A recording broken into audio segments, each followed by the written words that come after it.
Please note, for maximum picture quality, it may be necessary to adjust the tracking control on your VCR. This is Adjust Your Tracking. We're a podcast where we're on a venture to watch a century of cinema decade by decade, year by year. I am one half of your host, Liam Delaney, and with me is my friend. Hello, I'm Ollie. He's Ol.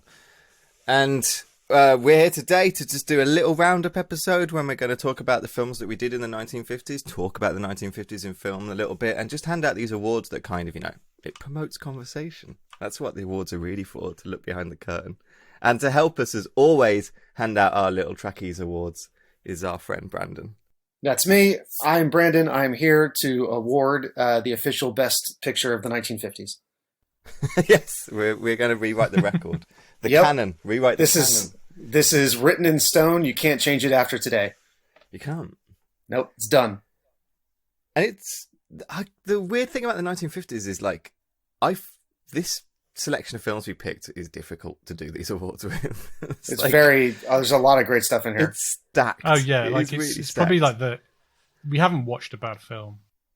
No, we have not. There's not one that sticks out at all, actually. Even like Them that we did as a bit kind of, let's do a B movie. Them was really good. Yeah, it was. It's a solid film. Totally. You guys have, I think like fully half of the 10 movies are potential like best movie ever candidates, essentially. Oh, yeah. Yeah. Which is pretty ridiculous. So which is ridiculous. I think it probably won't be like that for a lot of series. I have to say, I think it's something to do with the 1950s and maybe the amount of we've watched in the 1950s that does that. But also something, I think it's about 1950s itself. I think a lot of the kind of, the AFI, the people who run like the AFI, the people that run like the Academy and stuff like that, their childhoods are all like the 1950s. So I think a lot of those films are kind of seeped into like canon, so to speak, because a lot of these people that write all the rule books and write all the canon were kind of kids when these films are coming out. And I think definitely.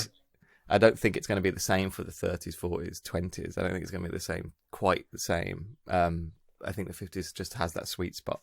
And not to say the films aren't bad. It's just, narratives are written and like stuff like that is written by people. A little bit. Their own nostalgia, like.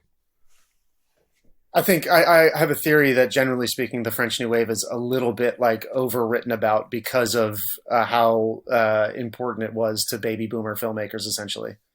Yeah, which is totally fair, and they are great and super important. But as you say, that particular generation, loved that particular set of films and have sort of ignored, for example, the rest of the European New Wave that was happening right around it.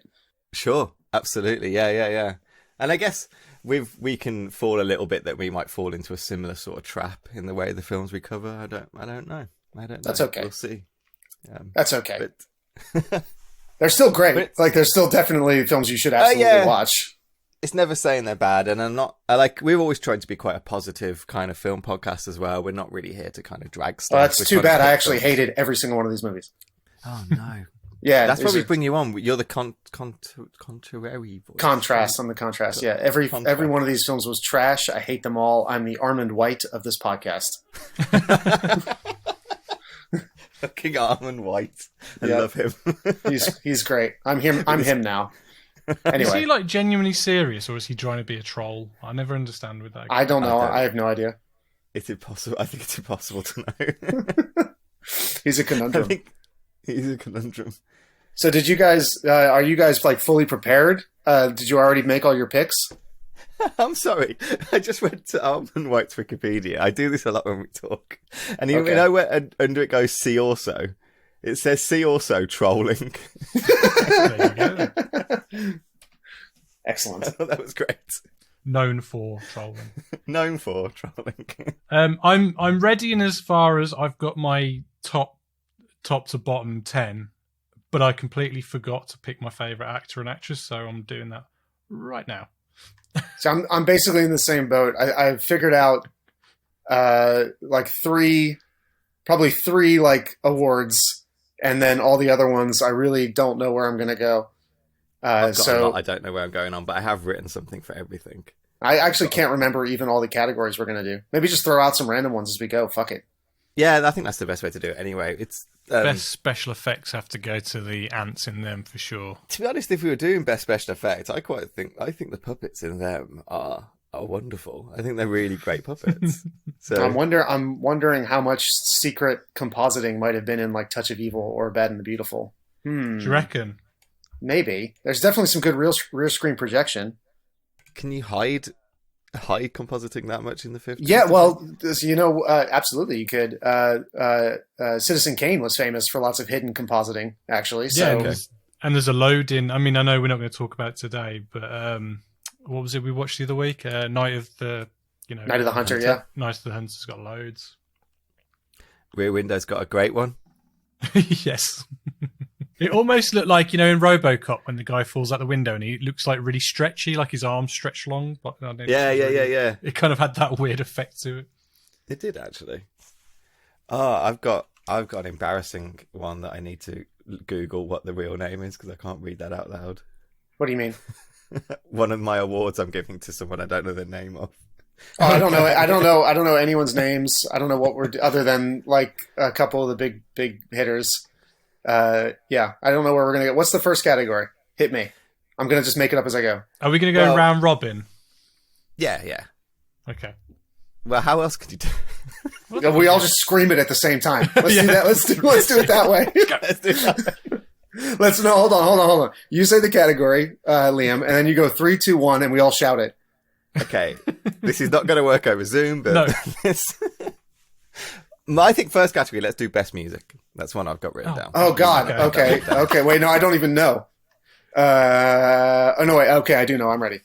Okay, I'm giving it to Rashomon. I think yeah. the music in Rashomon is gorgeous and absolutely scene placing, and there's a lot of like repeated themes in it because it's all about memory. So there's a lot of like taking the soundtrack back again, and I just thought that's really Great cool. choice. Actually, I should say who is the composer. Really, let me look that up because I think it's nice to say. I shouldn't have looked this up. Fumio Hayasaka. I think. Nice. Very good. I'm going to go for A Touch of Evil, and that's Henry Mancini. Oh, cool. Yeah. Who's known for doing, I think he did the Pink Panther theme as well. Yeah, he did. He did Moon River awesome. Breakfast at Tiffany's. Yeah, Mancini rules. Just quick note for me, like the 70s one we did, I took out 2 of my favorite films just to make it a fairer playing field and to give myself less homework. So those are Seventh Seal and Rashomon. I've seen both multiple times, and they're both 5-star classics for me, so I left them off. All the other 8 I watched or rewatched. I've seen 400 Blows, Rafifi, and Touch of Evil before, but it had been a while, so I thought I'd watch those again. All right?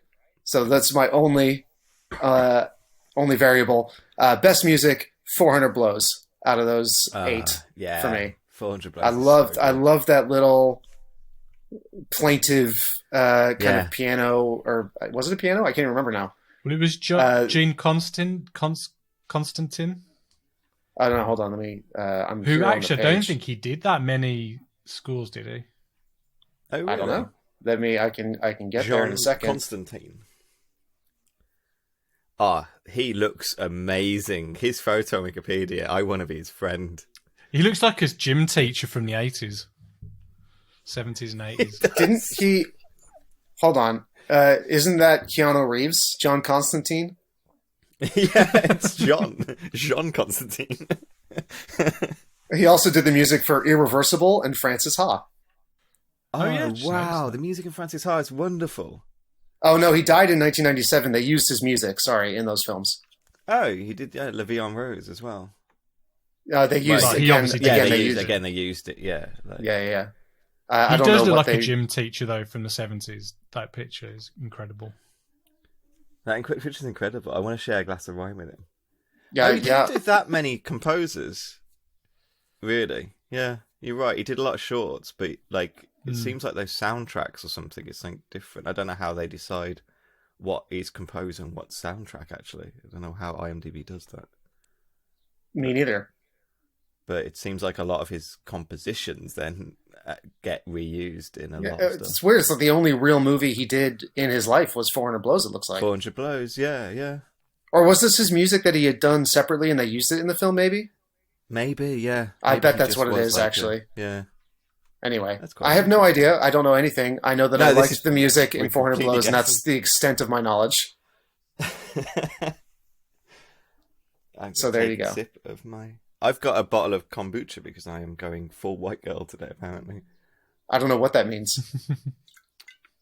What's a kombucha? It's like vinegar tea. What?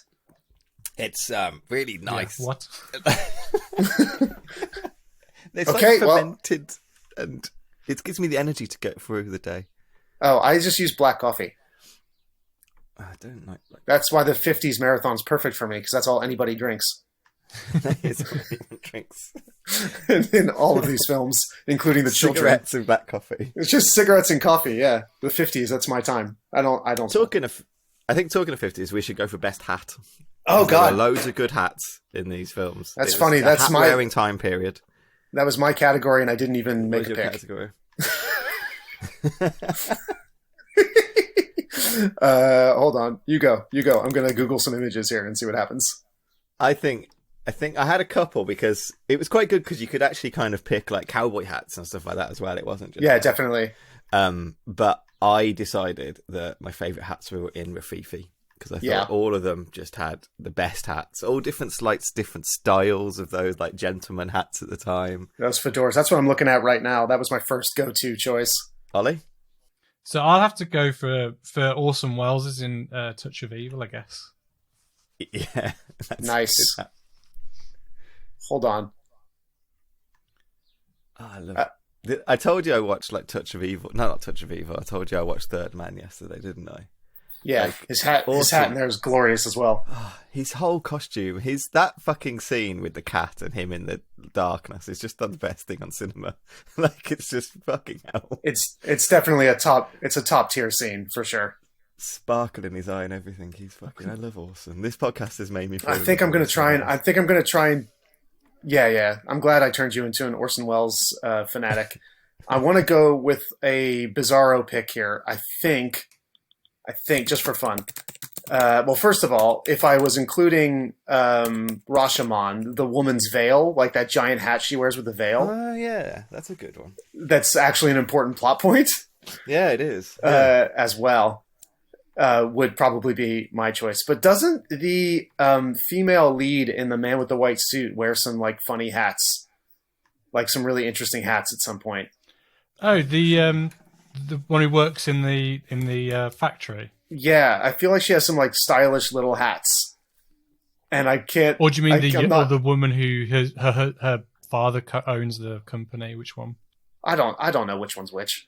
I can You already definitely tell barely the remember difference that. I can't remember, and the Google image search is not giving me anything. So I'm gonna have to go with the lead in Rafifi as well, I guess. There. Could you That's count a double Death's, award for Rafifi. hood in Seventh Seal? Yeah, that's a hat. Yeah, that's a hat. Yeah, sure. Yeah, That's a hat. That's a hat. Oh wait, what about the little like baseball cap in The Hitchhiker? Oh, the The sweaty little baseball Really caps. good. Yes, that's so good. And everyone has like a little kind of version of it. Yeah. Isn't there like Yeah, in Seventh Seal, like the actors wear funny tiny hats as well, don't they? Like funny little like skull hats things. Yeah, those skull caps, and then one of the guys who gets kidnapped has like this kind of baseball cap that's always like falling off his head and covered in sweat. Yeah. Fuck it, I'll go with that. The baseball cap in The Hitchhiker. Yeah, let's go with that. How about best smoker next?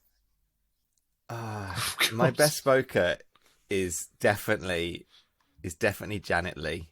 In, Oh yeah. Bad and the Beautiful. Like that's definitely selling me cigarettes. That film. Wait, hold on, stop. Is Janet Leigh in The Bad and the Beautiful, or is she in Touch of Evil, or is she in both? Oh yeah, Janet Leigh's in Touch of Evil. Sorry, I'm mixing her up with the lead from Bad and the Beautiful. I was thinking of Bad and the Beautiful, but who is it again? I don't remember. Lana Turner. Oh yeah. Oh my. There's attractive women all over this marathon. I forgot all about that. I just watched Touch of Evil last night. I just rewatched Touch of Evil last night, and I forgot how nice it is to look at Janet Leigh when she's in that motel in her underpants. Yes, That's a nice section of the movie. I'm not gonna lie. I'm not gonna lie. Ollie, who's your best smoker? I'm not gonna lie, I enjoyed that bit. I was going to say the little boy when he's smoking the cigar in that weird kind of collection room in 400 Blows. Oh, That was that 100%. That was my answer as well. Yeah. And With plus the elephant one, and then the painting of what's his name? Napoleon. Yeah, Napoleon. If you actually look at pictures of Napoleon, he looks like me if I've had a shave. It's really bizarre. Oh man, should I be worried? Maybe. Okay.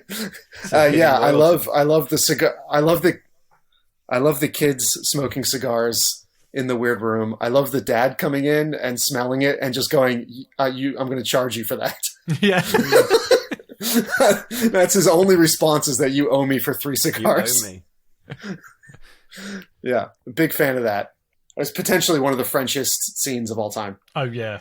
All right, what's our next category? Let's start with ensemble, because that's a nice, easy one to talk about, I think. Or good one to talk about. A lot of good ensemble casts in this. There's tons of really good ensemble casts, yeah. That's tough. They're actually kind of all really good in their own ways. It's obviously, you got Rashomon, the whole thing is all like an ensemble thing. Bad and the Beautiful, you got a really tight-knit ensemble.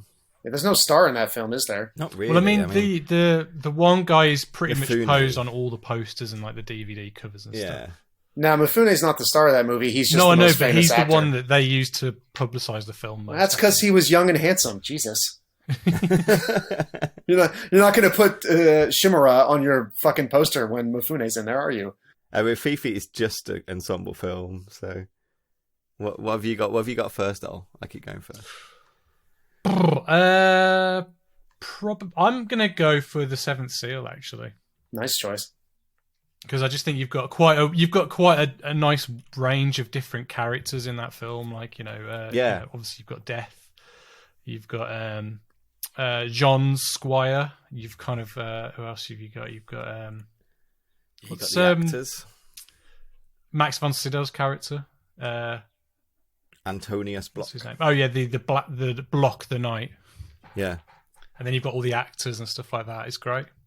Yeah, Joff and Maya and Jonas and the Mute Girl. And, yeah.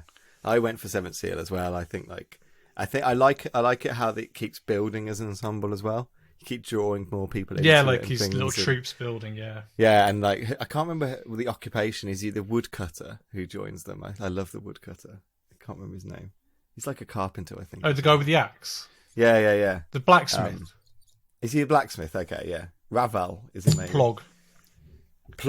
That was it. Plog. I think it's Yeah. Plog. So yeah, You gotta love Plog. Gotta love Plog. He's good. Seventh Seal and Rashomon are out. Like I said, all the other ones actually are pretty good choices. But I think it's coming down to either Rafifi or 400 Blows for me. And I'm going to go 400 Blows again, actually, because just the kids in the classroom, they're all just really compelling. I find anytime I see a movie with loads of like young actors and first-time actors or non-actors, and they're all being really realistic and they're giving good performances, I'm always totally blown away by that, frankly. Yeah. It's just, I don't know. I don't, as someone who has made any movies and directed any actors, I don't know how you would even like create the kind of energy on set where you could get ensemble realistic performances from children. Well, it's like that one kid though who kind of keeps smudging his paper and then keeps tearing them out. Like he'd be up there for like best supporting actor for me. Oh wow! But yeah, the it's not just that like it's well cast, which like we said, all of these movies are. The acting's actually really good in just about every film as well, frankly. But just I guess the degree of difficulty, I suppose, with that many young first time and non actors is always just amazing to me, frankly. And first time director to actually do that as well is pretty remarkable. Yeah, it's crazy. I guess he's spent his whole life though, kind of just assessing films and kind of critiquing them to a point where he kind of knew kind of exactly what he wanted to say and do with his. Sure, it's First, still hard to put into practice, though. Yeah, that's still a chaotic. Like that has to be a chaotic set, right? Just practically speaking. Oh yeah. And the fact that you don't that doesn't hamper the film in any way is just super impressive anyway. Not just hamper, actually, it's a benefit for the film. Yeah, he makes it a benefit. It feels yeah, exactly. really naturalistic and feel really great, yeah. It's quite a thing, though. You wouldn't get a reviewer now making a film, I don't think. Like a professional. You think we'll never get that again? Yeah, well, I'm not saying you never will, but sure. It's very rare to kind of see that they'll put their money where their mouth is, do you know what I mean? And kind of say, yeah, no, this is what I think cinema should be. Yeah, it's pretty remarkable. I can't think of that happening too much after this point. Yeah. Really, and it was like a European thing, wasn't it? Of these young people in the 50s going, "Oh, fuck it, I'll do it." Yes, yeah. And he was just so passionate and so angry at the right time, like to put it into kind of work. And he wasn't. How old was he when he shot 400 blows? He wasn't too old, was he? No, he was pretty young. He was pretty young. Hold on, I'll 32. So what? 30, 42. So he was in his only early 20s. That's crazy. Yeah, that is really crazy. Very impressive. Anyway, mid-20s. Anyway, yeah, moving on. Well done, Truffaut. Yeah, another hot take from us. He's good at directing. Yep. Well, Francois Truffaut gets good performances. Fucking crazy hot take. Crazy hot take. Never heard it. Yeah. So, how about best scene? Like best scene might be quite a good one. Yeah, I've got a good one. This is one of the ones I had ahead of time. Okay, you go first then. All right. So this is hard again. You've got classic scenes all over the place in here. More than a few. I was thinking about this earlier today. Sometimes I like to think about if you could make like a 2 or 3 minute long like montage of like the best things of movies ever to convince someone that movies are great, right? Yeah. And you had to like boil down all of film history to those shots and moments and whatever else. It would be a pretty tough task, but frankly, like I said, about 5 of the films here would be on the short list. Would be on it, yeah. Yeah, totally. Things like the ending of the 400 Blows, the opening of Touch of Evil, et cetera, et cetera. You can get them. For me, this is not one of those scenes that would end up in that supercut, but it's the one that maybe I thought was, I don't know, I enjoyed the most. Well, my real answer is one from Rashomon, but forget that. I love the medium in Rashomon is one of my favorite scenes. That's one of my favorite scenes in the history of cinema. So we're putting that aside. In The Searchers, which the ending of which is one of those scenes that 100% is going to be in that supercut. Yes, that's not the scene that I mean. That's you could pick that and it'd be amazing. I absolutely love the build up to and the attack on the house early on in the film of The Searchers. I was so impressed, but it's John Ford, so you shouldn't be. But like, I don't know why I was surprised. But when they get to the what are they investigating? I can't even remember. Like some dead cattle. There's some cattle have been right. Okay, so John Wayne and friends leave the homestead, go find this thing. Wayne immediately understands what's happened. Yeah, that it was a trick. His whole demeanor of like, we fucked this, they're already dead, there's nothing you can do is so Liam's going completely. He's fucked. The podcast is over. Okay, I'll restart my fawning over The Searchers in a moment, I guess. Hold on to your horses. How are you doing, Ollie? I'm good. You?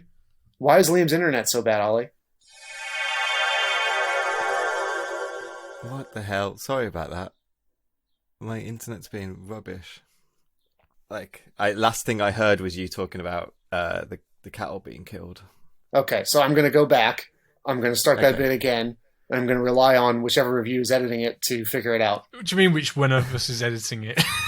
I don't know. Liam edited one of the ones I did a good job. Thank you. Yeah. Okay, ready, Brandon, and action. Fuck. Okay. Right. Okay. So John Wayne and friends, they go out and they find this cattle. John Wayne immediately. No. I need more conviction from you. I'm sorry. Fuck! Shut up.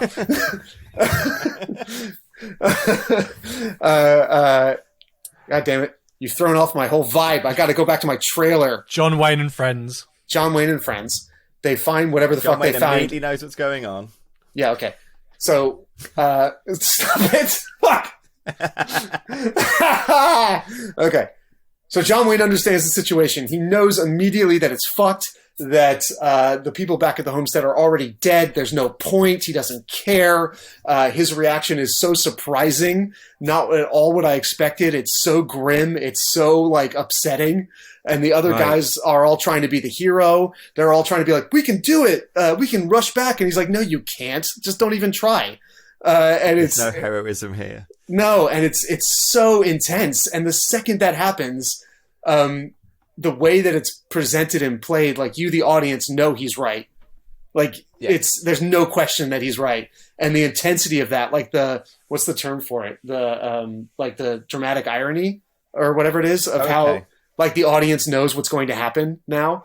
And then instead of cutting to them finding it later, he does make the choice to cut back to the homestead from the point of view of the people that are still there before the attack and show you the whole thing. Like, even though you already know what's going to happen. And the intensity of that was off the fucking chart for me. I was like nails into the chair. I knew approximately what was going to happen. I knew I hadn't seen the film before, but I knew the approximate story. But it still was just that well put together. Again, shocking. It's John Ford.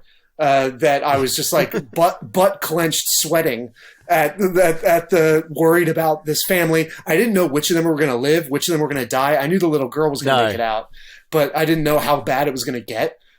So I guess that was the tension for me, and the way he built it up. It was just as you said during your episode, Liam, a master at work. Frankly, and it was just so exciting for me to finally see. John Ford just knock a scene like that completely out of the fucking stratosphere. Yeah. Anyway. And I didn't know exactly what the story was. I don't tend to read too much into it. I kind of just go in a little bit blind, and I didn't particularly know, like, the title itself, The Searchers. I hadn't done any thinking about what that title actually meant. So I went in there and I didn't know it was going to be this from the start. I didn't know there was going to be a big, like, capture scene and whatever. So it surprised me. Yeah, that's a good pick, Brandon. Thank you. It's a better movie. Better scene. I think mine... I don't know if this is a bit of a boring choice, but I think it's just really influential, and that's just the whole heist scene in Rafifi, really. I mean, it's just so well executed, and it's just so perfectly done that, like, pretty much every heist film since then has pretty much copied it beat for beat, pretty much, hasn't it, really?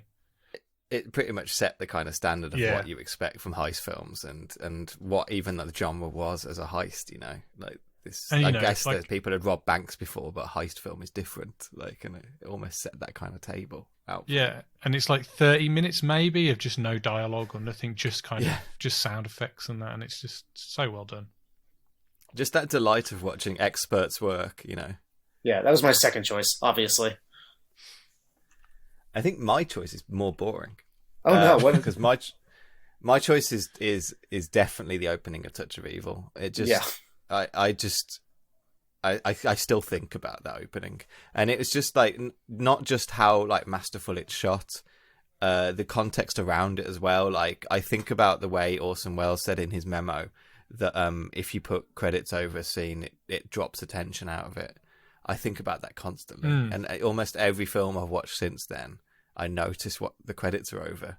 I notice if there's, if it's not an intro, like, a Fincher kind of intro, if it's just dropping credits over, like, stuff happening, I think about what they're dropping it over. But it makes you feel like, I'm watching a film now, as I'm not immersed in the story as much, I guess, maybe. Do you know what I mean? Yeah, it's that comfortableness. You're not quite into it yet. You're just getting like lowered into the chamber, like lowered into the chamber. I was thinking of diving for some reason. But like, yeah, you're not quite immersed yet. You're just getting kind of like just settling in. And also, what was his like reasoning that you think, because I've got credits over this, you think the characters are going to be safe and that straight away, whereas he didn't want them to be like in a safe environment straight away. You wanted it to be a bit kind of... Yeah, he wanted to introduce this ticking bomb, and you knew that it was going to go off, and you knew people were going to get harmed by it. He wanted that to be a thing, and if you put credits over it, it mutes that tension, because that bomb could have gone off anywhere on that high street, anywhere that car was going. I didn't know when it was going to go off. I didn't know it was going to go off actually when like the cop, the border patrol agent was there and stuff. I just thought it worked so well, and I can't stop thinking about it. And not just the technical aspects of like how to shoot that on a crane in one shot. I think that's absolutely amazing. But even just like the context around of why that scene was there, why it was shot the way it was, why it was composed the way it was without credits and stuff. The sound design's amazing in that shot as well. Like how you've got the sounds coming from all the different sides, from the different, because it's kind of got that conflicting music, hasn't it, within the film, hasn't it? Kind of like. Yes, so you got the music from all like the kind of go-go bars or whatever they were in the 50s, like, and all the kind of music pumping out from them that changes as you move down the high street to like different street sounds and like rabble and people's voices and things. Yeah, like I think that's just masterful filmmaking, and that's as Brandon was saying. It's one of the it's one of the scenes that you pick for like this is what cinema is, obviously. And then it ends with our friend. What's his name in brownface? Charlton Heston in brownface. Come on now. You know what? It's the film's in black and white, so you don't really notice it that much. If the film was in, I guess. If the film was in color, it would be Mexican man ever. Like, at least he didn't put an accent on and stuff. He did try to speak Spanish in a couple of scenes, which was hilarious. And I love how they always cut around. Like they'd have him say 2 or 3 words that he could do, and Heston was game. Like he gave it a try, but it would be like, oh, he's on the phone in the background going like, "Si, señora," and then move his hand, over his mouth and sort of mumble some shit. Well, what I find crazy is that when he was cast in the film, he was meant to be an American guy, wasn't it? So obviously somewhere along the lines, it changed to a Mexican character. His mustache and suit game is fucking amazing. It was. He looks incredible. I was like, I want to, and then he has at a certain point the big shades, the sick suit, and the wicked mustache, and I was like, man, that's who I want to be. And it's just that kind of. I mean, I never thought too much about Charlton, but his kind of way of holding in all that tension, all that film until it just explodes in that bar when he gets really angry. It's just really when he's picking people up, like the Incredible and he's Hulk, just chucking this bar around and like throwing people around. He was a big and athletic man. Yeah, huge guy. Yeah. I disagree with the Chuck Heston hate. I mean, he's a dickhead of a human being, but I actually love. I think he's good in the film. Don't get me wrong. No, I love his star presence. I love him in Planet of the Apes. I love him in this. I love him in Ben-Hur. I love Fuck him it. in Planet. He's great. I love him. Anyway, yeah, that opening scene's incredible. Oh, it's starting on the close up of the timer is just such a classic, just perfect, so like get you right in, kick you, like slap you right across the face. Opening frame. It's amazing. I tell you as well, like I was thinking of when you're talking about him being brownface as well. Do you remember Bad and the Beautiful, the Mexican actor as well, Gilbert Roland, that just looked him up? They definitely made Charlton Heston to look like him. Like there's someone out there going, this guy's a really famous Mexican actor, make Charlton look a bit like that. Right. Like you got the hair and the kind of mustache and everything like that. It just really just. I was almost like to the point of you could have just cast Gilbert Roland. Was Marlena Dietrich also supposed to be Mexican? Oh God, I don't think so. Honestly, I think she was. Well, yeah, but you it didn't even occur to me. They couldn't cast anyone else because the whole funding of the film was on Charlton Heston, wasn't it? So because I know, film, exactly. The film was made. He was absolutely, he was absolutely attached to it. But Dietrich, obviously, she's blonde, famously in real life, and she's wearing a black wig to play the part. I think she's supposed to be Mexican, which is crazy. If I'm very honest, I just kind of thought she was like one of those Germans that ended up in South America for a reason. That could be. Yeah, she's a fled Nazi. That's fine. Let's go with that. I didn't put it that way. Yeah, sure you did. No, she was amazing too. I love her. She was, and what a star power to put at the end of that film. Well, anyway, she was in the star as well. Anyway, that's enough about Touch of Evil. What's our next category? Let's do Best Actress. Or should we do Best Supporting Actress first? Oh my God. Okay. We're going to find this with the 50s. It's quite difficult to pull out, I think, supporting actress. Yeah, you're going to have to remind me who's who. But I'll say my one, though. This might be, some of the actors might be category forward, but I don't think anyone's going to pull me up on it. But okay. I went for Claire Maurier, who plays the mom in 400 Blows. Are you calling her supporting? Yeah, I guess it's right. She's like lead. Well, she's the lead female, isn't she? Yeah. No, you're right. I just She's a put her- supporting. No, she's a supporting character though. But I think the character is supporting to the plot, even though she's like the lead actress. She's the character role was kind of supporting, so that's Yeah. why I went for that. I think that's fair. What about you, Ollie? Come back to me in a second. You go first. Okay. Oh no, wait. The silly hats. Sorry, it wasn't Man in the White Suit. It was the lady in them. It was the scientist in them. She had silly hats. I'm going back to my hats answer. The lady in them. He's retconning. There, I fucking erased that bit. And she has this funny little white skull cap that was very stylish and cool. And I thought it was very 50s, and I liked it a lot. Anyway, 100% agree with Liam. Best supporting actress, the mom in Foreigner Blows. I loved her character and her performance. I kind of wish there was a bit more of the family dynamic and a bit less shitty teachers, because I thought the up and down of the drama with the family was so strong and so compelling. Sometimes you're sympathetic to the parents, sometimes you hate them. You go back and forth. They're imperfect, but sometimes they're trying, and they kind of give up. And I don't know. It was they're both really good. I just thought Claire Morier, she plays that how did you just word it? She plays that kind of infallibility, that kind of that imperfection, that mixed nature, imperfection. Thank you. She plays that imperfection of her character so well. I agree. And it makes you kind of just really sympathize for her. She feels incredibly real. She doesn't feel like she's written as this character to be imperfect. She feels like just a real good example of just a woman in the 1950s trying to win, trying to get a win out of life, really. Yeah, exactly. 100%. Yeah, it's like you sort of like by the end of the movie, you very much disagree with her choices, but at the same time, you do sympathize with her scenario because of, like, I don't know, there's the empathy in her eyes. Scenario. Yeah, absolutely. Yeah, she does a lot with a little screen time, actually. Yeah. So she's great. Also, I think the lady, the much maligned lady in Rafifi, who gets treated like shit by everybody. She was really good too. But it's not as juicy of a part, is it? So, Ollie, have you decided yet? I'm trying to think of. Well, sadly, I can't pick anyone from Night of the Hunter or Rear Window. No, which is who I would have picked from if I could have. Well, you can call. Well, hold on. You can call the wife in Rashomon a supporting role because there's no lead roles in the film.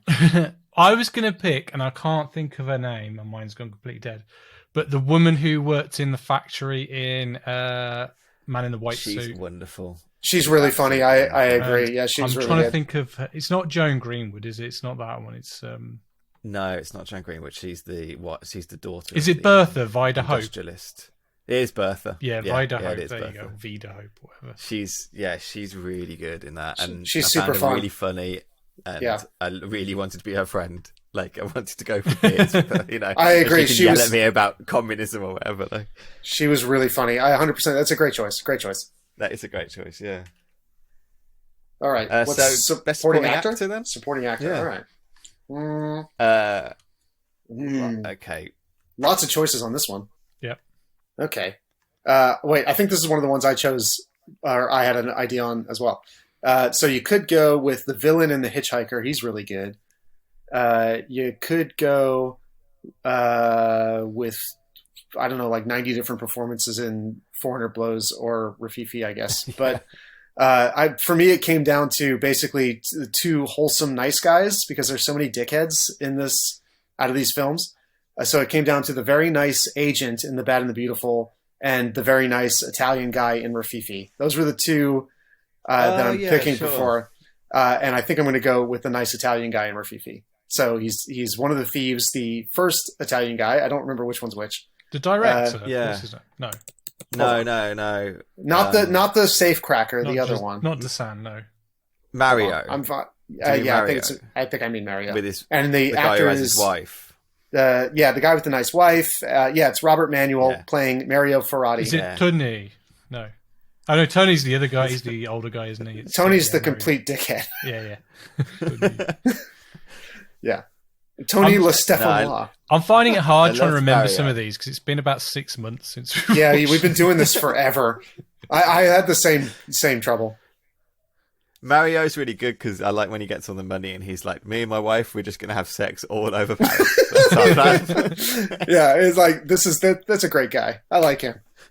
I like Mario, yeah. He was really funny. He's another, like, a performance that, again, you know, he doesn't have a huge dramatic arc. He doesn't necessarily have as much screen time, but I think even Paul mentioned it in your episode. Like, you understand this dude's essence the second you see him. Yeah, absolutely. Like, and that's just really, Absolutely. I don't know. I always love it when an actor can pull that off. Ollie, you got to do it. Let's go, Ollie. What's this? I'm trying to think. I'm gonna go for, I don't know. I'm thinking Plog just because he amused me the most. The blacksmith. Plog is so good. Plog's one of my favourite characters in film history. Like, I love Plog. I love him getting so sad. He just reminded me of like someone like Obelix or whatever. Just walking, just like bouncing around. William, what was your choice? Mine's a bit... One of the people I did think of, but I don't want to give him the award because I don't like it. But was, I think, Henry Brandon playing Scar in the Searchers is really good performance. Yeah. I think it's crappy because he's playing a Native American and Yeah. he's German. Like, Right. so, but I think the choice to cast him and him to play it in a way that's so sympathetic, actually, and he isn't playing, he's playing as like a hard man, but he's actually playing as like a learned and quite sympathetic way that it actually twists that kind of narrative of who he is. Like, he's very much the equal of like John Wayne in it. Yeah, they're meant to be like mirror just characters, aren't they? Like mirror characters, yeah. And I just thought that was a really good presence and a really good way to drop into the film as well at the point that he's dropped into it, which is quite later as well. Yeah, I love the way that character's portrayed on the page, but I can't. You can't like the fact that it's a German guy is so upsetting. I can't deal with it. It's so upsetting, exactly. Yeah, it doesn't. It bothers me way more than Chuck Heston in Touch of Evil, and I actually am not even 100% sure same. why. Yeah. What about Same. I mean, you've Absolutely also got the nephew. Well, he's not nephew, but you know, like, is it Martin's character? Captain Pike. Yeah, Captain Jeffrey Pike. Hunt. Yeah. Is it the young, like, good-looking guy that John Wayne hates because he's half native or whatever? Yeah. Right. Yeah. His performance is okay. I wouldn't put him up there with everybody I love else. the Mexican cop guy. You know, I think he was amazing. In The Searchers? Yeah. I don't even remember that bit. He meets him in like a bar, doesn't he? Where they literally just. Yeah, totally. Yeah. Oh, in the bar. Oh, right. Yeah.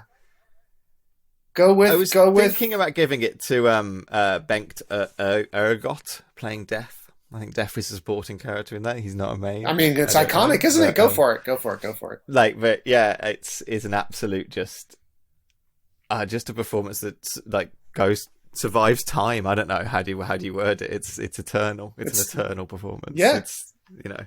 That's a good choice, actually. So yeah. Bengt Ergot. That's who I actually went for. But I wanted to shout out the complicatedness of this search. It's like, yeah, definitely. I suppose for best supporting actress, you could have picked the witch or whatever in Rashomon. Oh yeah, well that's 100%. Yeah. That's the actual choice. Yeah. That's the real choice. That's the real choice. I'll still stick with Nick. Let's do cinematography then. Wait, did we do lead? Are we doing lead performances later? Yeah, let's come back to lead. Okay, all right. Okay, cool. Cinematography. All right, go ahead. Because almost every one of the films we watched was black and white. I think one of them was colour. Searchers is the only colour one. Is that the Search is the only colour? That can't. Yeah. No, is that right? That's crazy. Yeah. No, them is colour, isn't it? Nope. What? I don't think it is. Them is black and white. How the fuck did you do a whole 50s marathon with one colour film? Well, we did cover some colour films, but not in the main bulk. That's crazy. Yeah. Wow, I don't know why that didn't even occur to me. Well done. So I was going to say, like, because of that, a lot of the shooting in this is kind of noirish. A lot of it's kind of playing with shadows, a lot of playing with like harsh blacks and stuff like that. So the cinematography is all, I want to say the cinematography is all quite similar in that way, but I don't mean to say they're all just the same. Just because they're black and white. Yeah. Well, I just mean they're of a piece, you know, apart from the Searchers, which is doing a very different thing. Yeah. Well, I mean, the film noir look was so popular It was yeah. You couldn't really get away from it, and it's sort of what am I looking for? What's the word I'm looking for? Oh my god! It's because of the technology of the time looked good in noir lighting, essentially. So the film stock that you have, the lenses that you have, and the lights that you have, and the fact that everybody's smoking all the time. Helps so much. It basically means that film noir is what you want to do, if you see what I mean. Yeah. Like you don't have soft lights; they don't exist essentially. So you only have really hard lights as a light source. That black and white stock and those lenses react to that hard light in a way that is pleasing if you do it in a film noir style. So it's sort of like in the context of the technology they had. Of course, you're going to film stuff in a noir way. It just totally makes sense. Yeah. There you go. And saying that, my cinematography is going to Gunnar Fleischer for Seventh Seal. Nice. That is a film that is literally just made for images on students' walls. I don't know. Like it's made for postcards, you know, it's made for like it's gorgeous. That kind of look. Like. It's so gorgeous. Yeah. Can't disagree. I'm looking up who mine is now. See, I'd love to go for Rashomon, but the problem is I think the print of Rashomon is pretty fucked. Now, like I tried to look for like a different version of Rashomon to watch, but I assume there's only one print that I've ever like mastered onto Blu-ray or whatever, and so it kind of looks a bit washed out. So it's hard for me to kind of really judge it. But so I'm going to pick Touch of Evil. Great choice. And that's Russell Mette. So they're all great. You have like six films that are easily like top tier, as good as cinematography gets. So you can't really go too wrong. You can't go wrong. No. With Rashomon, it's interesting because I think you're right. I think it's never been remastered to the level of some of these other films. I know I've seen it projected on film at least once, and maybe twice. And so maybe that's why I like it so much, because I've seen it, you know, and in the best way that you can. So I don't know. But you know what I mean? It does look quite washed out. No, you're right. Yeah. No, you're right. Every time I go back, because I do try and show quite a few of these films come up in the classes that I teach, and Rashomon comes up from time to time. But like, I almost don't want to show it to them because it's tough to find clips of it that actually look as good as you think it should look, essentially. So yeah, you're not wrong. Anyway, so this was a tough. Actually, in a lot of ways, this was less of a tough choice than I thought it was going to be. As much as all of your choices are correct, I'm going with The Searchers. Again, shot by Wynton C. Hawk. I don't know this man. He also did The Quiet Man, and She Wore a Yellow Ribbon. So did John Ford's movies from this time period, looks like. Yeah. And the film is famous for what it looks like. It's got one of the most famous last shots in cinema history, for a reason. It's not just the color is gorgeous. I love the color from this time period, the black and white of these other films. So textured, isn't it? It's so textured. It's so warm. It's amazing. Obviously, a lot is made about them going out to Monument Valley to film, which, as you pointed out, is not in Texas. And on top of that, was never Comanche country. And on top of that, no one ever, as far as I know, built any homes there because it's like hostile like you would never live there. That's crazy. Like, watching the making of that film is nuts. Is like because obviously to do a lot of those tracking shots of the horse and that, they had to build roads, right? Sure. To drive the cars and put the dolly tracks on stuff like that. So they built a whole like little town just to be able to film the film. Yeah, of course. So you can read that. A lot of ink has been spilled about John Ford's mythic lensing of the American landscape, and quite correctly, before this point, I'd only seen Stagecoach. I think is the only John Ford movie I've seen. So it was really nice to agree with everybody that anyone can go out to Monument Valley and take some nice pictures, but not like this. Not like that. Yeah. And I don't know. I don't even know what to say about it. I know I've said before, like Kurosawa is one of my all-time favorite filmmakers. Rashomon's one of my all-time favorite films. Kurosawa's favorite filmmaker was John Ford. And he said it all the time. And watching this, the way that Ford frames the characters in space and the action, I could see the influence on Kurosawa pretty clearly. They both have a similar way of framing their characters in space that I am just a slut for. Is the simple answer. And so I just enjoyed the absolute shit out of that. Really.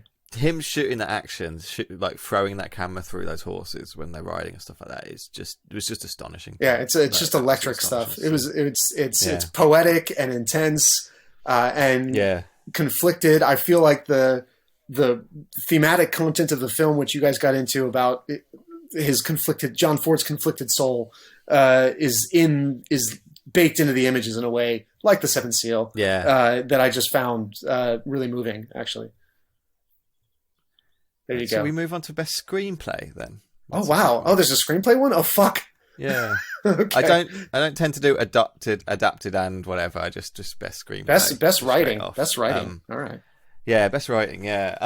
I'll do my one because I might maybe drop that on you guys, but my one is Rashomon. Yeah. Because there's such. I mean, it invented a type of screenplay. Yeah, for sure. And it's. Like loads of things are good about that film. But I think the screenplay is the masterful bit for me. I think it's what pulls everything together. And without that screenplay, the way it's written, without kind of thinking about how to tell this story in this exact way and not the ways it could have been told, and actually make that theme of memory, like the running through that screenplay, I think is just wonderful, just absolutely wonderful. It's amazing. I'll go next, I guess. I love that choice, obviously. Great choice. This is. I didn't even think about this at all.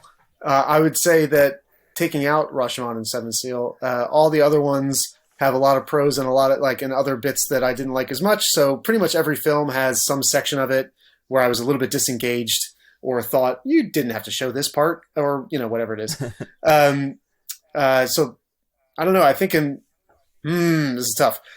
So I actually kind of like The Bad and the Beautiful, but it does go on forever. So I think I'm gonna go with 400 Blows again. Actually, I think he's telling the story of his own life. I think he does it rather well.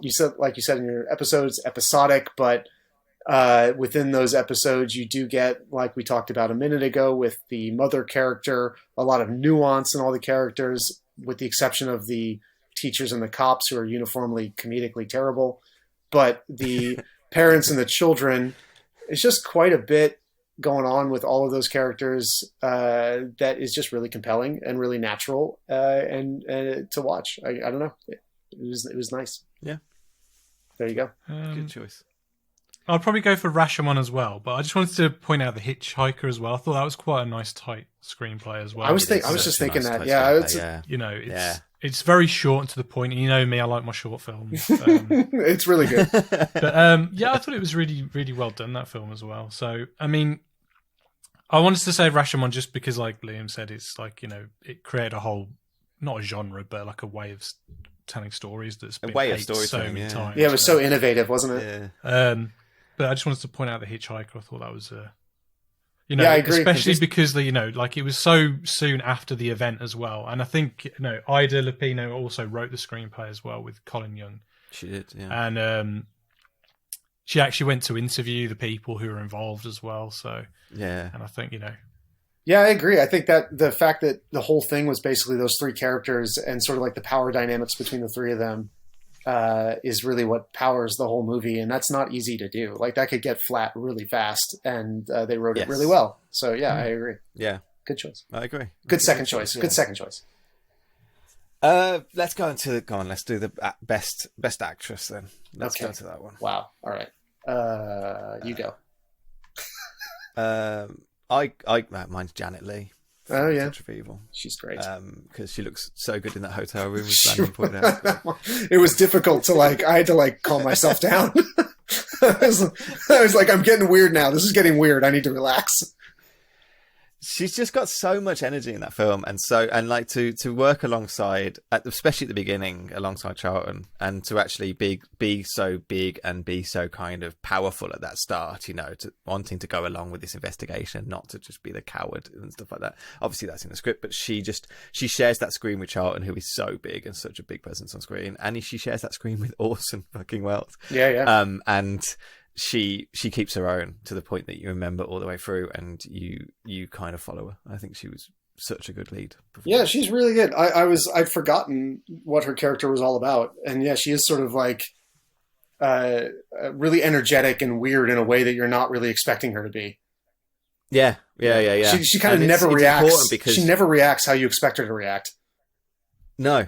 Yeah. Not at all. And it's important because they're going to separate them. She's going to be on her home for a lot, and actually she's going to be like a bit of a tug for the rest of the screenplay, and she manages to keep that up, you know, that you don't forget her. She doesn't get forgotten in the kind of film.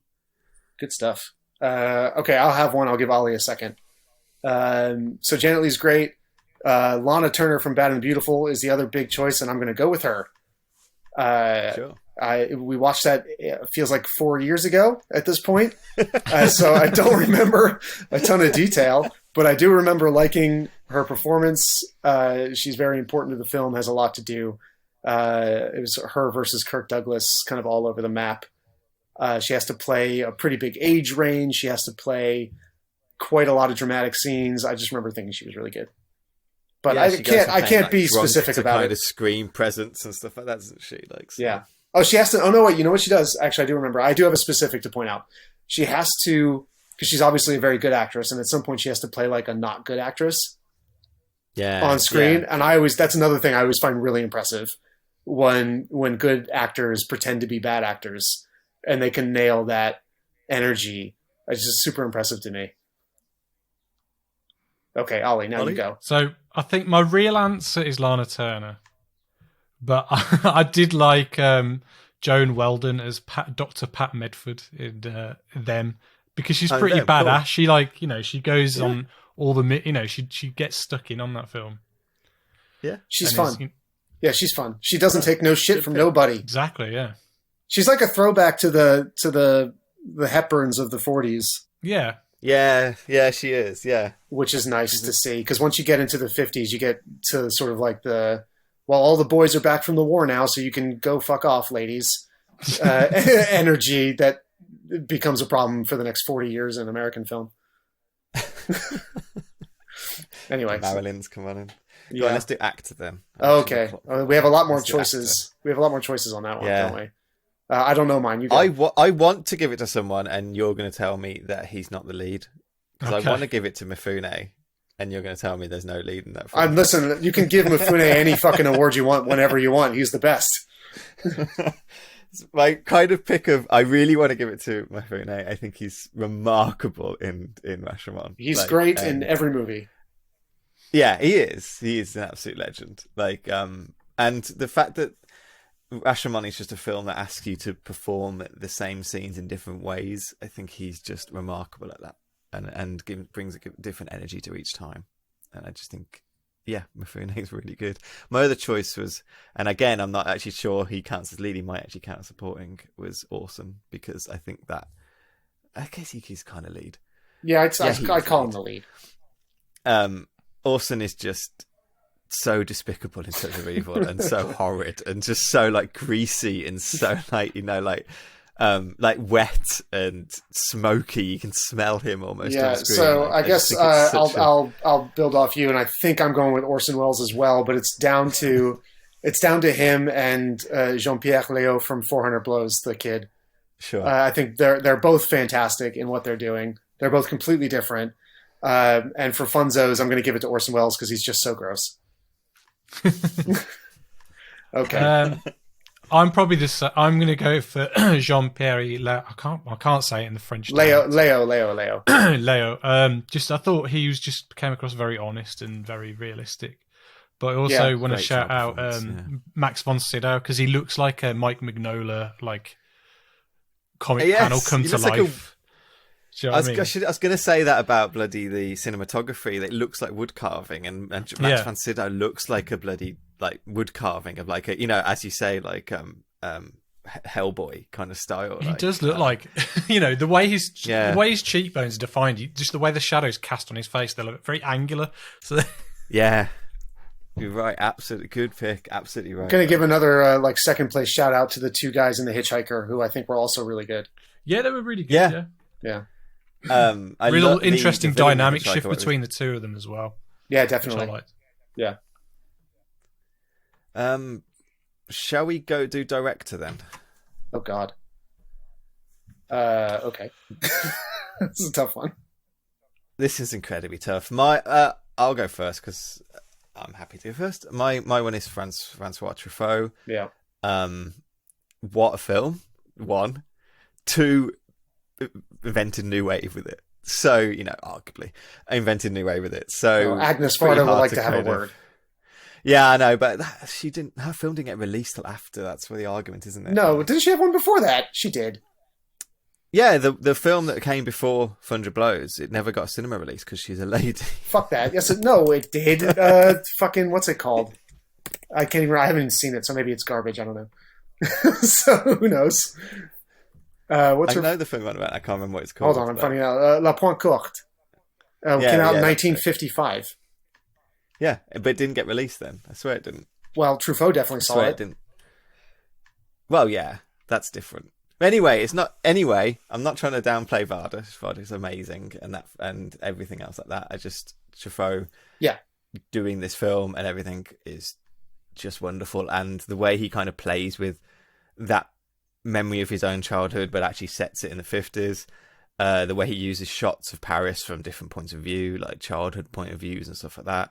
I love the scene, the way he shoots the scene in the the gravitron or whatever it's called. Yeah. Of people just losing their minds. Was that also an elevator to the gallows? That same thing.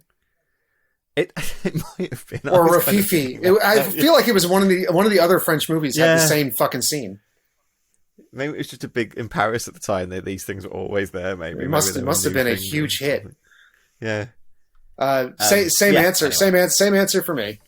I'm gonna go with Truffaut for the reasons you just said, and mainly for frankly that ensemble casting I was talking about earlier is the main reason I'm gonna give it to him. All the performances were great. That's director's primary job, and these were people that wouldn't give good performances for your everyday average director. It just wasn't going to happen.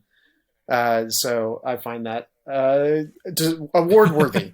Good work, Francois.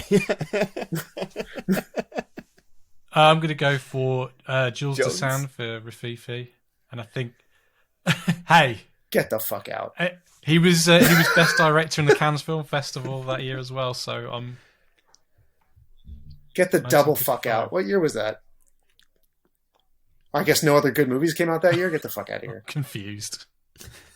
What have you got against the sun? Well, fucking Night of the Hunter came out that year. Night of the Hunter, came out that year.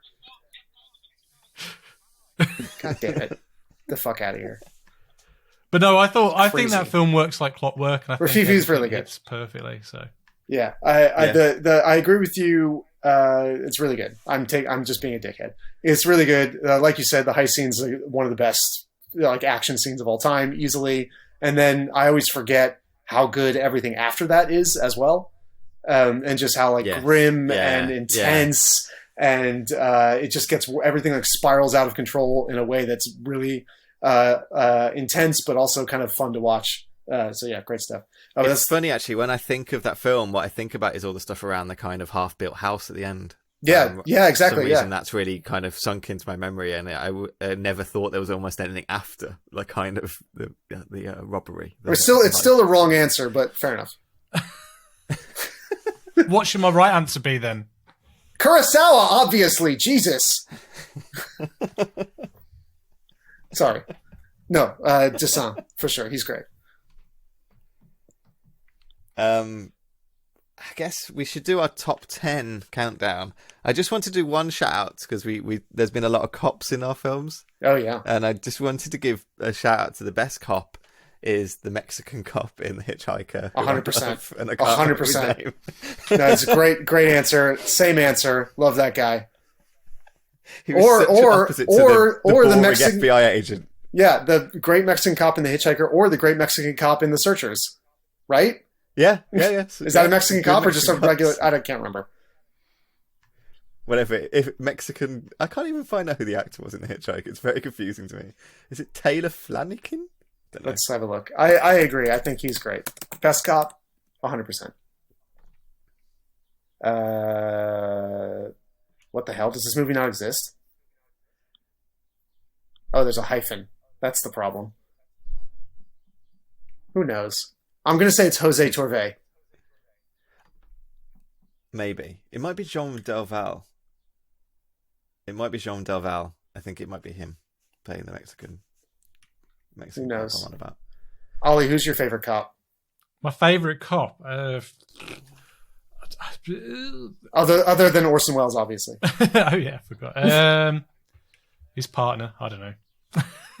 Yeah, his partner's great at the end where he kills him. That bit's amazing. Yeah. Good choice.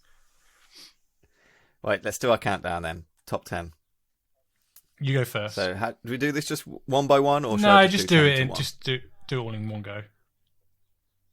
Okay, this is really difficult, and there's literally like 5 of these that are basically the same ratings. Yeah, for sure. You know, like to rank them is just so hard. It's a waste of time, really.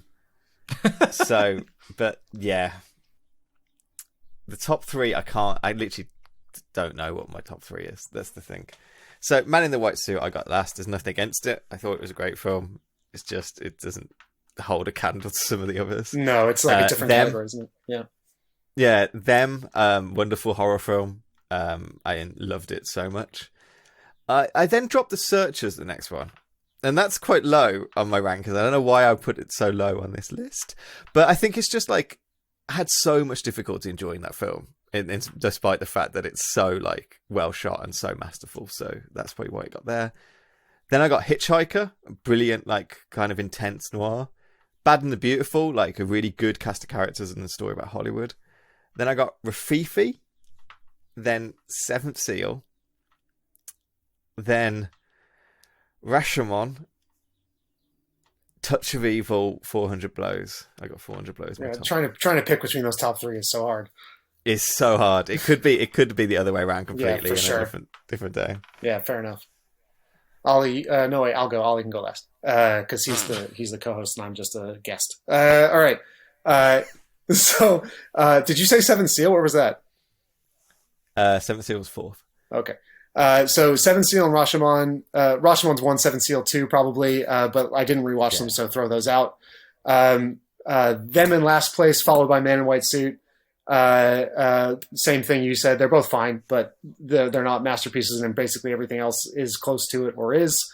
After that, kind of a tie between Hitchhiker and Bad and the Beautiful. No, I'll go Hitchhiker and then Bad and the Beautiful. I like the cinematography too much. Then Rafifi. Then Touch of Evil. Then 400 Blows, and I'm going to say controversially, The Searchers is my favorite film. Sweet. My favorite movie was The Searchers. There's not enough time to go into why. It's wildly problematic. I don't disagree one bit. Obviously, there's parts of it that are grotesque. There's parts of it that aren't as good as other parts, as you guys talked about in your episode. Apparently, that's a common, like even the biggest John Ford fans in the world say the same.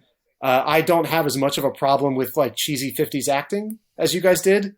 Okay. I don't know why. Maybe I'm just like more, I don't know, used to it or something, but that's just how people acted in Hollywood movies at the time. So It just kind of, I don't know, it didn't really put me off. Well, but yeah, you could say that, but I think a lot of the films we watched around this time, people didn't as well. So that's why I felt that a lot of people were matching because they cast John Wayne as the lead. They kind of had to cast around that, didn't they? So they felt like they picked actors that kind of... Yeah, no, that's fair. I mean, the only 2 like fully Hollywood movies you watched in this marathon were The Searchers and Bad and the Beautiful, and they both have like cheesy theatrical acting all over them. Because that was the style at the time. It's not my favorite acting style ever, but I guess I'm just more forgiving. I don't know. But it's problematic in a way that I just find incredibly compelling and poetic and troubling and difficult. And yeah, I found it intoxicating. I think it's designed problematic as well, as you say. I think there's a lot of intentionality behind that. I agree. I mean, it's basically a three-way tie between that, Touch of Evil, and 400 Blows. Don't get me wrong. Sure. But I could not stop thinking about the Searchers after I watched it. Like, I couldn't stop thinking about, like, do I hate this character? How much do I hate this character? Do I hate, do I hate John Ford, or do I love John? I don't know. I don't know how I feel about any of this.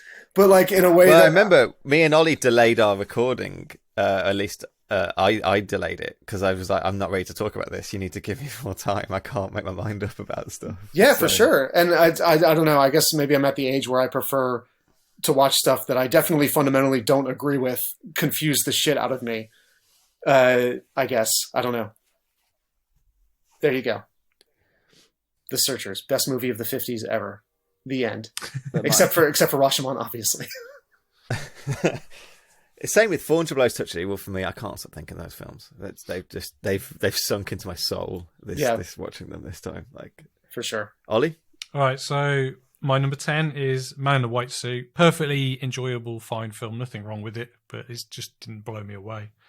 Then we've got Them, which again, just perfectly fun B movie. Like, you know, it's a perfect B movie, but it's still a B movie nonetheless. For sure. Yeah, it's almost like a heightened B movie. Yeah, it is good. Like. But I will say the acting in that is probably more naturalistic than Searchers. Probably. Then I've got The Hitchhiker, which again I thought was great, but didn't really leave a lasting mark on me. I mean, you know, I haven't forgotten about it, but like than the other films. But then I've got The Bad and the Beautiful. Then the next six, literally, you could probably almost, apart from probably the top one, you could probably rotate. Do you know what I mean? They're all pretty much 5-star films. Yeah, for sure. So I've gone for The Searchers, then The Seventh Seal, 400 Blows, Touch of Evil, Rafifi, and then number one, I've got Rashomon. Beautiful. Awesome. That's cool. That's what a fucking list of films. What a list of films, yeah. What a list of films. Jesus Christ. Yeah, those top six basically are just like film school in a bottle. Oh, yeah. They really are, yeah. I mean, it's embarrassing that we hadn't already seen them, but we've seen them now, so at least we've seen them. There's never anything bad about not seeing a film. At least you get to enjoy it. Like, yeah, I mean, I'd never seen The Searchers before, and that's a massive blind spot. So was that by choice or? No, I just hadn't gotten around to it. I did do like a mini John Wayne marathon many years ago, so I have seen The Quiet Man. I have seen Stagecoach. I did see Rio Bravo, I think. But for whatever reason, this one wasn't, I don't know, didn't make the cut at the time and never went back to it. I got to say, there's a mix between stuff like, no one's ever told me to watch The 400 Blows or Touch of Evil before. Like Rashomon, Seventh Seal, Rafifi, they're films that people constantly are like, you know, watch these. But for some reason, like 400 Blows, Touch of Evil, there haven't been something in my life someone's been going, watch this, and I've ignored them. It's literally just not been something anyone suggested to me. So like, it surprises me about 400 Blows, actually, because that is a very well loved film, even you know, across generations. They're definitely something I've found out and looked into. So I'm just looking at our YouTube page and just looking at the views. Man in the White Suit has got 216 views, which is nuts compared to like some of them have just got like 2. Like 400 Blows has got 2 views. Like how is that possible? What's going on? I think you guys clearly paid for a troll view farm on that one, on that particular episode. I think sometimes you just hit a niche of people wanting to hear films talk about that aren't talked about. Sometimes you just to hit that niche. Looking at this, it's definitely the B movie ones that kind of like like Golden Voyage of Sinbad, Godzilla, and stuff like that are the ones that kind of people like. And Rashomon's got quite a few views actually. Hell yeah, go Rashomon. YouTube's quite funny. It's completely different to our downloads. Like, well, it counts. You only have to listen to like 30 seconds of it, and it counts as a view, doesn't it? And then someone's there watching 30 seconds of The Man in the White Suit. We were going to do a couple. I want to do a shout out of The Bad and the Beautiful had the best tagline of any film that we did. Which is why tagline. It was, "I took you out of the gutter. I can fling you back." Oh man. That's Oh yeah, best that's a tagline. best lines. Oh god, you'd be here all day. I don't know. I don't know. Off the top of my head, I don't know. I watched Touch of Evil last night, so that had like 2 good ones. But after that, I can't remember. Touch of Evil's so good. Touch of Evil. I almost want to rewatch it. I was going to give like best villain. I was thinking Orson Welles gets that for me. Oh yeah, even though Death is one of the Death. Yeah, but Death doesn't come across as a villain in that film at all. No. No, it's true. Shout out again. I thought the villain in The Hitchhiker was really good. He is. He's wonderful. Like, He's like, quite with scary. That lazy eye and Yeah. And John Wayne in The Searchers, obviously. What about the giant bugs, the giant ants? Come on. They sucked. Yeah, they're very iconic. Okay. I wasn't particularly frightened about them. I mean, if we were to include Night of the Hunter, clearly he would. Oh yeah, get obviously. the number 1 spot. Absolutely. Yeah, that's as good as it gets. I'm glad you guys included that, and you have a film that references it later in the 80s, I do believe. Yeah, I've been hiding that, but yeah. Well, I was going to say that I watched a film the other day that references it in it. Oh, you did? Did you finally watch Do the Right Thing then? No, Promising Young Woman. Oh, does that reference it as well? Well, it does, doesn't it? Yeah. They're just watching it on TV. Oh, that's lame. But there are obviously like some reasons why that film was used. Night of the Hunter is like a filmmaker's film. Filmmakers love that fucking film. It's easy to see why. God, Yeah, definitely. That is remarkable. Yeah. So fun. So that wraps up the 50s then? It does. Yeah, Pretty much, we've sorted it out. No one else can ever speak about the topic. No, it's done now. It's done. 50s is done. 50s is Everything over. said about it is done. Yep. And I look forward to watching films in the 80s that might actually have black actors in it. Any non-white actor? There were Comanches. Well, hold on. There were actual Comanches in The Searchers, and there were actual Mexican actors in The Hitchhiker, and I think in Touch of Evil in the background. I was definitely in The Hitchhiker. Yeah, they're definitely in Touch of Evil, but and not that's the end of that. That's it. It was an extraordinarily white marathon, and everybody's Japanese in Rashomon, so that's different.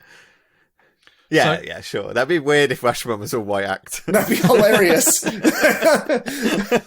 So what's our first film we're tackling then in the 80s? The first film we're tackling is we're going to Britain, where we're quite familiar with Britain. And we're doing a Ken Russell film, and oh Lord, I'm scared about what this film's going to be like. Is this Altered States? Yeah, I can't wait. I cannot wait to watch this movie. This is a blind spot for me. Cannot fucking wait to watch this. I'm so excited. If anyone didn't hear that, we're doing Altered States, and I think James is joining us for that one. Yeah, oh, awesome! Join us, yeah. A shout out to the other co-hosts, by the way, who are all better than me and should be here instead. One day we'll have everyone on. That would be insane. Well, when we do the wrap up for the whole century. Ranking 100 to 1. Yeah. The only Ken Russell movie I've seen is The Lair of the White Worm, which totally fucking rules. It does rule, and I recently put it on my letterbox list of archaeology films. Oh yeah, okay. Legitimately one of the sexiest performances in the history of cinema, with the witch worm lady. Who's just in my nightmares and dreams at the same time now, and very looking forward to Altered States. Good choice. It's going to be mad. Ken Russell is insane. It's just insane. I'm excited to hear what James says. Well, thanks for joining us, Brandon. Much appreciated. My pleasure. As usual. Right, again, thanks everyone for listening, and don't forget to please rate, review, and subscribe. I can't say subscribe. I can say it when I say it slow, but when I say it fast, subscribe. Talk really slowly. Right, thanks everyone for listening, and please don't forget to rate, review, and subscribe. I can't do it. Subscribe. You know what? I need conviction here, Ollie. Right, thanks everybody for listening, and please don't forget to rate, review, and subscribe on whatever you listen to. I can't do it. That's fucking I can trash, say it normally. That was awful. I can do it. Oh my god. Let me do it again. I did so many letters. Subscribe. Subscribe. Right. Right, thanks everyone for listening, and please don't forget to rate, review, and subscribe on whatever you listen to us on, be that Stitcher, Apple Podcasts, YouTube, wherever you can find us, we're there. And please, again, do the thing I just said. Don't forget you can reach out to us on Twitter. We're at Adjust Your Track. That's with a YR, not a your. And yeah, don't forget, if the pitch is bad, always adjust your tracking.